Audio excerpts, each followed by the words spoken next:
আমাদের শিলিগুড়িতে একটা ফ্ল্যাট আছে, তো সেখানে যেহেতু সবসময় থাকা হয় না, তাই সেরকমভাবে পুজো আচ্ছাও করা সম্ভব হয় না। তাই এবারে বাড়িতে যেহেতু লক্ষ্মী পুজোর আয়োজন করেছিলাম লক্ষ্মী পুজোর দিনে, তাই ভেবেছিলাম যে দীপান্বিতা লক্ষ্মী পুজোটা এই শিলিগুড়ি ফ্ল্যাটেই করব।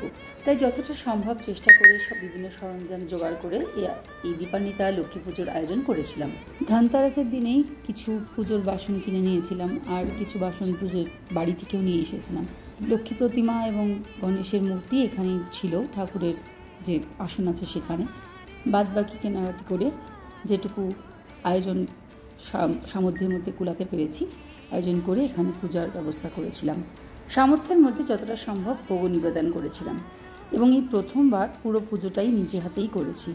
সমস্ত পূজা বিধি মন্ত্র সব কিছু জেনে নিয়ে নিজেই এই লক্ষ্মী পুজোর আয়োজন করেছি এবং নিজেই পুজো করেছি। আমার মেয়ে এবং আমার হাজব্যান্ড আমাকে যথেষ্টই সাহায্য করেছে। সারাদিন পুজোর উপাচার জোগাড় করে, ভোগ রান্না করে, ঠাকুর সাজিয়ে, আলপনা দিয়ে, প্রদীপ সাজিয়ে, মোমবাতি দিয়ে, ফুল চন্দন, মিষ্টি ও ভোগ ফলফলাদি সহযোগে ঠাকুরের আরাধনা করলাম। পুজোর আয়োজন কেমন লাগলো আপনারা জানাবেন। আর আমাদের শিলিগুড়ির এই ফ্ল্যাটে ঘরে খাটে বসে চা খেতে খেতে উপভোগ করা যায় পুরো মাউন্টেন রেঞ্জ এবং তার সঙ্গে সঙ্গে কাঞ্চনজঙ্ঘার পিক। সেই ভিউ পরবর্তী ভিডিওতে আপনাদের সঙ্গে শেয়ার করব। সবাইকে দীপাবলির অনেক শুভেচ্ছা।